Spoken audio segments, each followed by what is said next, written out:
Now, we've been in this super long series called Losing My Religion. This is actually part 9. So when I mean super long, this is one of the longest series that we have ever done. And what makes it even a little bit longer is that this is the second part of the series. We had a first part of the series, which was 7 weeks. Now we're in the second part. We're in week 9, and we're going through the New Testament book of the Hebrews. Tonight we're going to go into chapter 9. So if you want to follow along in your own Bibles or the Bible app on your phone, you can go ahead and go to chapter 9. Hebrews is toward the back of your Bible. Now, if it is your first time with us or first time in a long time, you're like, well, is this series going to make sense since this is week 9? Yes, tonight will still make sense. And if you're interested in previous talks, you can find those on our podcast.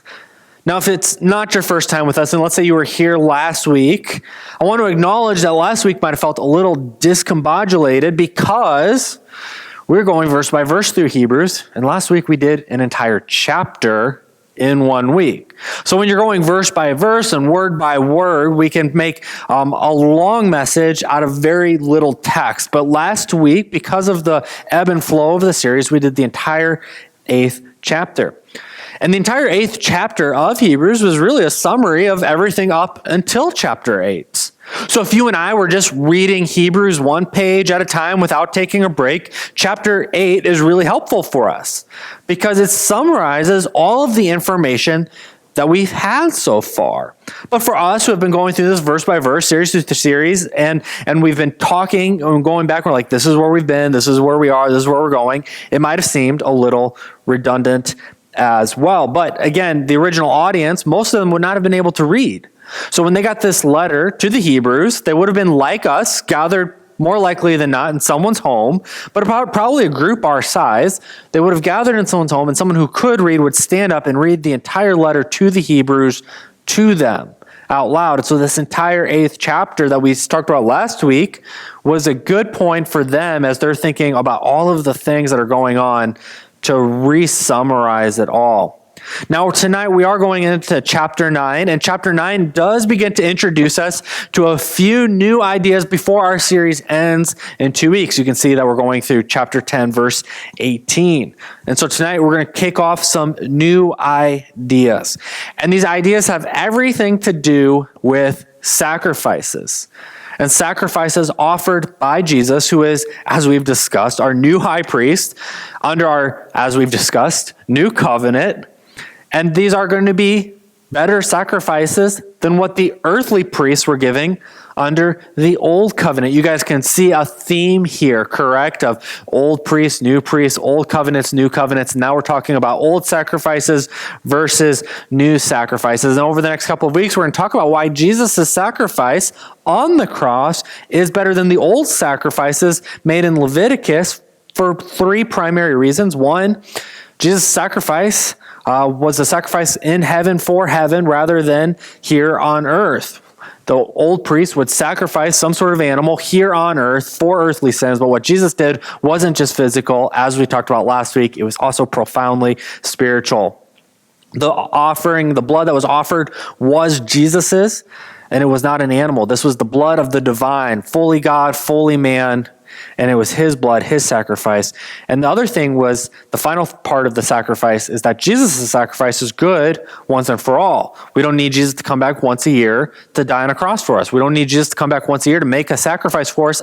What he did 2,000 years ago was good once and for all. Whereas under the old covenant with old priests here on earth, we'd make a sacrifice every year. And we knew that we'd have to make another one next year. And we knew that if we were alive, we'd have to make one in 20 years because that's just how it went. So these are several reasons why Jesus' sacrifice is better than the old sacrifice. Now, I know what you're already thinking. We're like 3 minutes into this, and we're talking about priests. We're talking about covenants. We're talking about sacrifices. And you're wondering, how in the world is this relevant to you at all? That's a fair question to ask. That's one of the questions that I always ask when I'm reading the Bible, is how is this very relevant or relevant at all to me and in my life?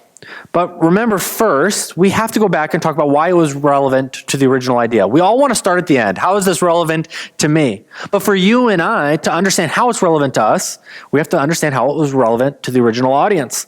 And this original audience 2,000 years ago was primarily Jewish Christians. They were ethnically Jewish, but they were also religiously Jewish, and they started to convert to Christianity. Now, they didn't have the New Testament at the time. They had the Old Testament, but what they had been hearing from friends, family, this message of apostles going around the known world at the time, Peter and Paul, and they were hearing these things about this Jesus who lived this life, did these miracles, signs, wonders, died on a cross, rose from the dead 3 days later. Hundreds of people had saw that, and they're starting to believe in this Jesus, and they're experiencing these things. But as we know, historically speaking, persecution happens. Because the Christians won't worship Caesar, the Christians won't worship the Roman Empire, the Christians won't worship all these other gods, there's persecution. This kind of causes a problem in society when you have this group that says we won't worship the government, we're only going to worship Jesus. And so these people were imprisoned. And if they didn't renounce their faith and say, okay, fine, Caesar is God, they'd be tortured. And if they didn't renounce their faith after being tortured, they'd be put to death. And I know what some of you are thinking right now. You're like, this feels like I'm being imprisoned. This feels like I'm being tortured. Maybe death would be better. It's not, I promise, okay? The reason that this is relevant to us is because while you may not be ethnically or religiously Jewish, okay? The reason that this might be relevant to you is because if you grew up in the United States, you grew up in this weird culture that has a lot of Christian thumbprints all over it. Now, some of this is biblical, but a lot of it's not. A lot of it's extra biblical. A lot of it's just like, for example, praying before you eat. Okay, there's nowhere necessarily in the Bible it says you need to pray before you eat. But yet we probably grew up in a society, or a lot of you did, where maybe you went to a friend's house and they prayed before they eat. Or maybe that was in your house. You guys never prayed for anything else in your lives, but you prayed before you eat. Or you went to church on Christmas and Easter, and that was it. And so we grow up in the society where there's kind of Christianity all over the place. And what happens is we begin to find Jesus, and we begin to walk in our faith, assuming you're a believer here today, assuming you've had a walk of faith. When life starts to get hard, tough, when things start to get challenging, biologically we go back. We go backwards to what we know. We go back into our habits. For a long time, that would have kept you and I alive. If this was thousands or tens of thousands of years ago, this would have kept us alive, having these kind of habits to go back. When we're in a new environment, when things get tough, I got to go back to what I know because I know how to survive if I go back. This is not helpful at all when it comes to faith, because a lot of what we grew up with and around, like these first hearers would have had, it's not biblical. It's not correct. And so we need to continue to work to lose our religion so we can find the real life that Jesus offers us. And so that's why this whole series through Hebrews is relevant to you and I. Even though we may not be Jewish, we know what it's like to have religion creep in all around us, and that we can get distracted on that and to begin to go through legalistic type of stuff. And so again, today we're going to talk about sacrifice a little bit. We're getting into this. We're going to talk about earthly sanctuaries and guidelines or rules for worship. And all of this sets the stage for the final 2 weeks of this series. So beginning in verse 1 of Hebrews chapter 9, we read, "The first covenant between God and Israel had regulations for worship and a place of worship here on earth. There were 2 rooms in that tabernacle, and in the first room were a lampstand, a table, and sacred loaves of bread on the table. This room was called the holy place. Then there was a curtain, and behind the curtain was a second room. And the second room was called the most holy place." They were very creative with their names back then. We got the holy place and we got the most holy place. "And in that room there was a gold incense altar and a wooden chest called the Ark of the Covenant, which was covered in gold on all sides. Inside the ark were a gold jar containing manna, Aaron's staff that sprouted leaves, and the stone tablets of the covenant. And above the ark were the cherubim of divine glory, whose wings stretch out over the ark's cover, the place of the atonement. But we cannot explain all of these things in detail now." That's in there, okay? So in chapter 8, we read last week that we have this new covenant, and now we're talking about how under the old covenant, how worship was carried out. And it's a reminder, because the author says here on earth. Remember that the worship was here on earth. Remember that the tabernacle was here on earth. All of the stuff was here on earth. It was all physical. And what the author is trying to do is contrast that and remind us that what Jesus did wasn't just physical. It's also profoundly spiritual. We don't just worship here on earth anymore. We can worship in heaven. We don't just have coming to the church and this is the place of worship, but we can worship God outside of the church, outside of this place. Now, to be clear, we should see that in this multiple curtains, right? It kind of goes back to this idea we were talking about a few weeks ago, which is like we had one priest who could go see God and they represented the community, right? And when we read about the holy place and the most holy place, and we read about curtains, the author of Hebrews is kind of just reminding us, remember that you didn't have access to God. Remember, under the old system, there were curtains and there were rooms. You weren't even allowed in the holy place, you and I, unless we were a priest. And then there were only certain types of priests that could go into the most holy place. And so the author is reminding us, under this old covenant, remember, we couldn't get anywhere near God. But under this new covenant, because of Jesus' sacrifice, there's not a place that you and I can't go to experience God. We're allowed in the tent now. We're allowed behind the curtain. We're allowed into the most holy place. And at the same time, there are boundaries in the old covenant. And at the same time, let's not overlook, though, that even before Jesus, God is instructing people how to connect with him. So yes, even though under the old covenant, we're under a new, better covenant, but even under the old covenant, which isn't as good, God was still directing people how to connect with him. God still, thousands of years before Jesus, wasn't like out there somewhere else doing something else, but God is saying, here's how you can connect with me. Here's how we can experience each other, albeit with different rooms, albeit with different rules, albeit a priest who represents you to me. I'm not saying it was a great system. God's not saying it's a great system. The author of Hebrews isn't saying it was a great system. But they're saying that even before this new system, God was still trying to connect with people and telling them how to. And that certainly beats a lot of, say, other religions of the world, other faiths. And what I mean by beat is, it beats it in the fact of maybe you don't know thousands of years ago what makes your God angry. Think about it. Thousands of years ago, there's not science, really.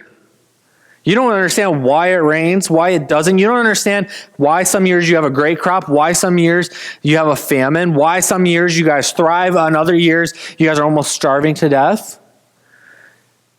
And so these kind of primitive people, they would say, okay, well, it rained this year, so we need to offer thanks, an offering to some entity out there that's sending the rain because we want more rain next year so we don't die. So then they would do this. We see that with the sun, we would see that. And that's kind of how all of these gods get developed. They're the people kind of guessing. And then they would offer the sacrifices. And then, let's say, hypothetically, it didn't rain at all the next year and you had a famine. You'd say, the gods are angry. We must have done something wrong.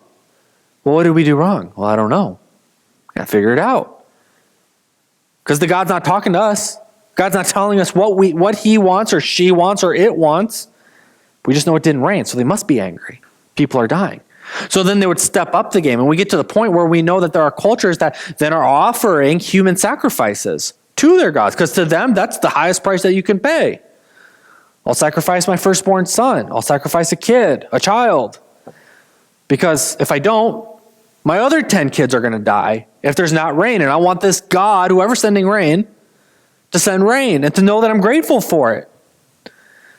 And then in Christianity, albeit in the book of Leviticus, a lot of rules. But the silver lining in that is there was no guessing what it would take to make God happy. There was no guessing on what made God angry. God told you he doesn't want you to sacrifice your kids or another human. God said, this is the way to connect with me. And in that sense, even under the old system, which isn't as good as you and I have it, it was very liberating for people to be able to say, this is what makes God happy. This is what makes him mad. I don't have to worry about this. I don't have to sacrifice a kid. Here's what we need to do. Let's keep reading verse 6. When these things were all in place, the priests regularly entered the first room as they performed their religious duties. But only the high priest ever entered the most holy place, and only once a year. And he always offered blood for his own sins, and then for the sins the people had committed in ignorance. By these regulations, the Holy Spirit revealed that the entrance of the most holy place was not freely open as long as the tabernacle and the system it represented were still in use. This is an illustration pointing toward the present time, for the gifts and sacrifices that the priests offer are not able to cleanse the consciousnesses of the people who bring them. For that old system deals with only food and drink and various cleansing ceremonies. Physical regulations that were in effect only until a better system could be established.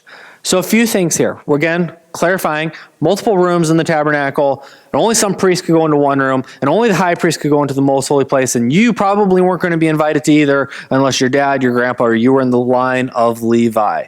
And so that was it. And they would offer sacrifices, and notice there was even a sacrifice for the sins committed in ignorance. So again, going back to this idea of, are the gods angry? God says, I can give you a little bit more peace of mind. We'll even have a sacrifice for the sins that you didn't know you committed.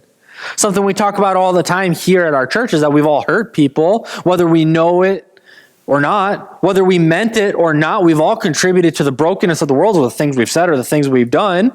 And I think that that's a little horrifying sometimes, that maybe I did say something that hurt someone and I didn't realize it, or I did something that hurt someone and I didn't realize it. What do I do with that guilt? Well, even under the old covenant, God said, there is a sacrifice that we will make for all of those things that you don't even know to make you right again. Now, it's interesting that the Holy Spirit is mentioned here, and the author of Hebrews says that the Holy Spirit used the tabernacle and the system of worship to show us how much better our covenant is today. Another idea we've been talking about a lot. We say, okay, we're not under the Levitical law anymore. Does that mean we just throw the entire Old Testament out? Can we rip out 2/3 of our Bible and throw it away because we only need the New Testament? And even right now, the author is saying, no, don't do that. No, you are not under Levitical law. There is no going to be animal sacrifices. You can all experience God. But the Holy Spirit used this old system to show you how much better the system you have today is. So while you and I are not under the weight of Levitical law, of this old covenant of bringing in sacrifices, of memorizing 600 rules, God says that the Holy Spirit uses that to show us just how good we have it today. And that's awesome news. That is good news. So we don't throw it out. We read it and we say, look at God moving throughout history to the point of where we are today.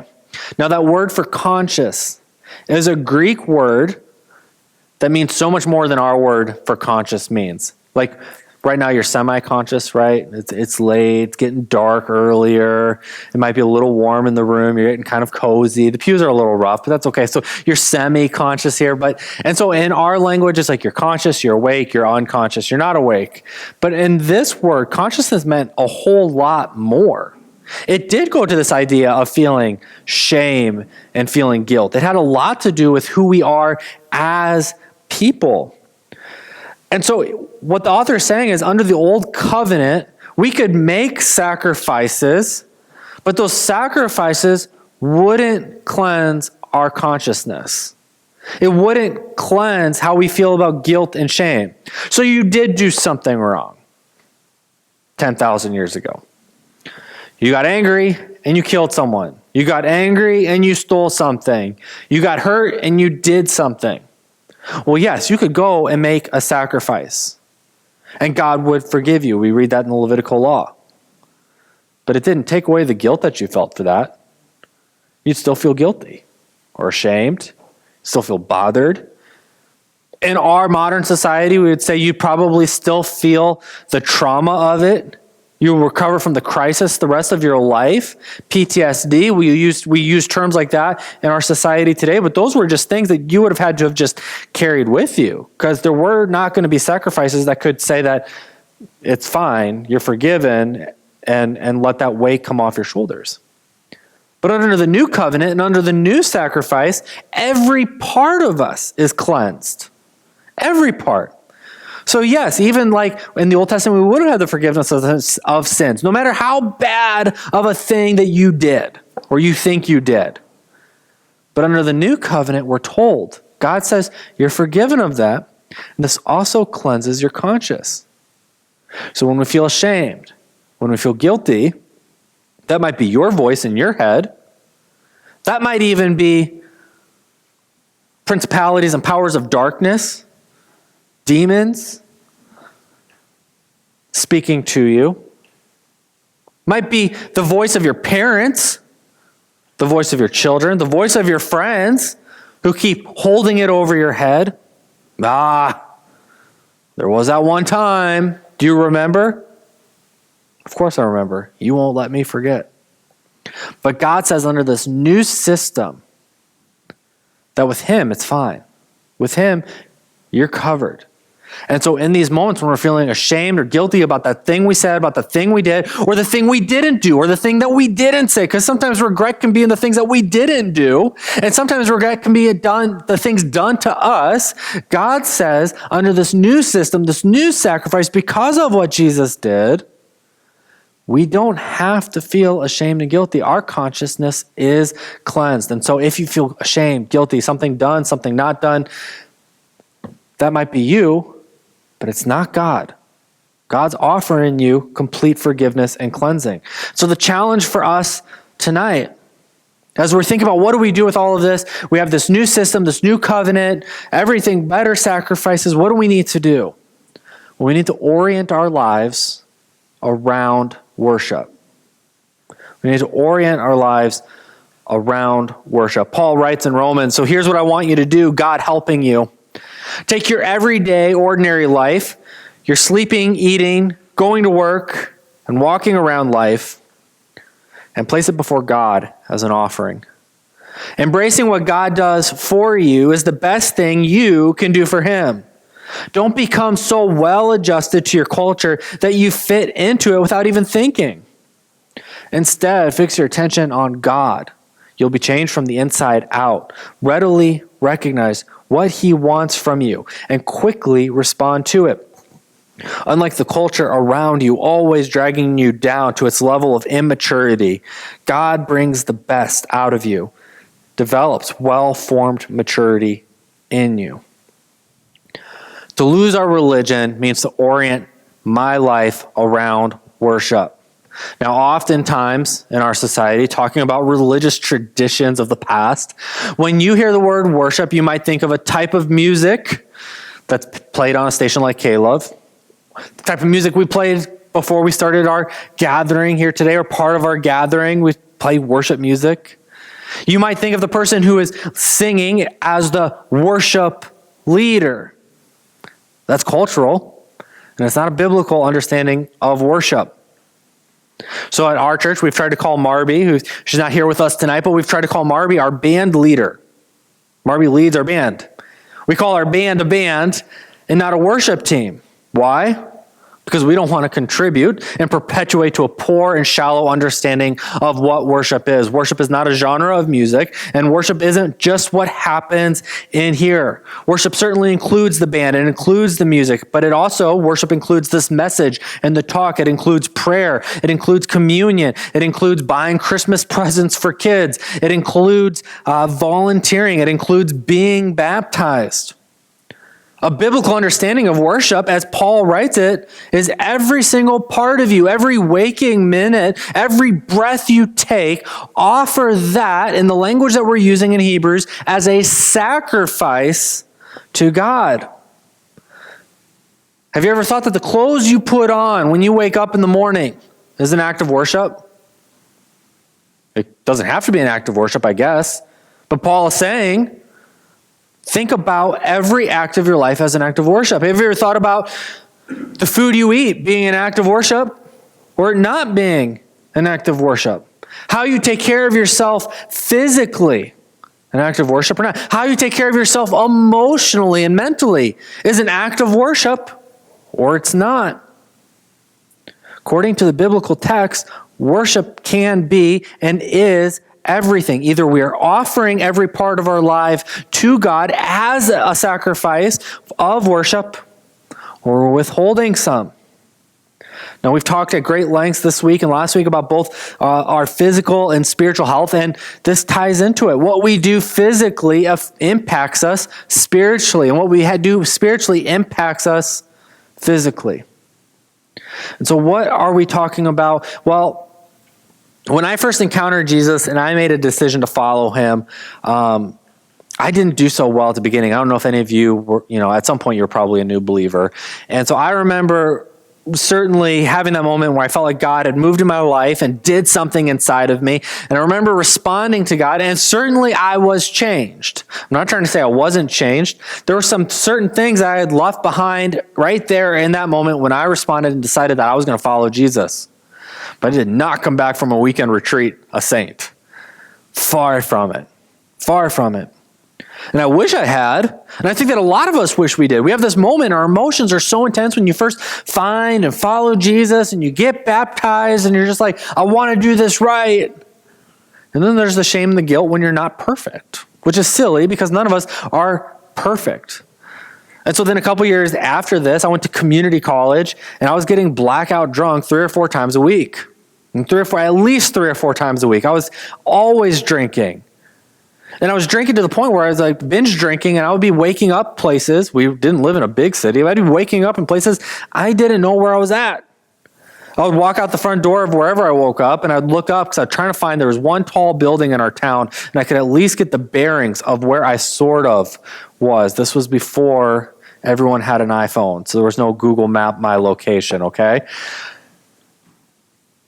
I began to feel guilty about that, though. I said, well, I would still go to church on Sunday because that part of my life had already been figured out. One of the things I was going to do is I was always going to be part of Christian community. But then there was another part of my life that I wasn't offering to God as an act of worship. I wasn't sacrificing that to him. It was like, God, you're my Sunday morning thing from 10:30 to 12. Unless the preacher's long-winded, then 12:30. And then God, at that point, we're on thin ice. But on Wednesday night, on Friday night, Sunday night, Saturday night, really whenever there was a party, like God just, I'll be right back. You stay out here. And I eventually felt convicted about that, and I knew that part of what I needed to do was to stop doing that. It was something physical that I stopped doing. I stopped getting blackout drunk and binge drinking at community college, and that had a profound effect on me spiritually. And so as we think about the application for our own lives, as you begin to think, how can I orient my life around worship? I want you to think about your schedule. How can you orient your schedule around God? We've talked about this before. Talk about not just orienting 1 hour a week on a Sunday to God, going to church, but what would it look like to orient your entire schedule? And maybe that's too big to start with. What would it look like to orient more of your schedule toward God? What would it look like to add in regular prayer every day as a part of your schedule, or regular Bible reading as part of your schedule? In my case, if I was talking to me in community college, I would say, Stephen, what would it look like to take all of those parties off your schedule? It may not be something that you need to add this week to your schedule. It might be something that you need to take off your schedule. We worship with our time. We can also worship with our budgets. We need to orient our budgets around God. Again, something we talk about a lot, not just talking about what you give back to the local church, but all of your budget. And again, it doesn't have to necessarily mean I'm going to sponsor all 18 kids for Christmas this week. So Stephen, tell me you're going to take another 18. But maybe there's something in your budget that you need to quit spending money on. Maybe there's something in your budget that's a pretty big waste. If you have 12 different streaming subscriptions, you could probably quit one this week. That would be a good choice to worship God. I don't think God is saying like, well, if you quit Hulu, I don't know if we're going to be as connected as we were before. No, God's probably like, if you have 12 streaming services, God's probably like, yeah, we're going to have a little bit more time together. And so what do we need to quit with our budgets? What do we need to quit with our schedules? Are there things that I'm doing that I'm withholding from God? If I'm supposed to offer my entire life to God as a sacrifice, certainly some of it's going to be easier than others. When I was drinking all of the time, I got tired of getting sick. I was tired of being hungover all the time, and like drinking, being hungover, then drinking some more, then being hungover, and then drinking more and being hungover. So that was kind of easy for me. It was easier to quit that than it was to say, humble myself or to have my heart broken. But I was certainly willing to give that to God. So I think in your own life, you're probably thinking, oh yeah, there's something I can give to God right now. And that's great. Do that. But I bet there's something else that you keep thinking of, that's in your heart, that's rattling around in your head right now. Maybe it makes you scared. Maybe it makes you anxious. Maybe it makes you concerned. You're like, God, I can't give that to you. Well, maybe that's where we need to start working. And maybe it's not going to happen this week. But maybe you need to go home and write that down. And say, this is what I need. This is what I need to give up. This is what I need to start doing so that my life can continue to be oriented around worshiping. As we think about Jesus, our high priest today, who's given us a better covenant because of his better sacrifice, I want you to consider that Jesus is meeting you where you are today. And as we examine our lives, our only proper response is to give him everything that we have because he gave us everything he had.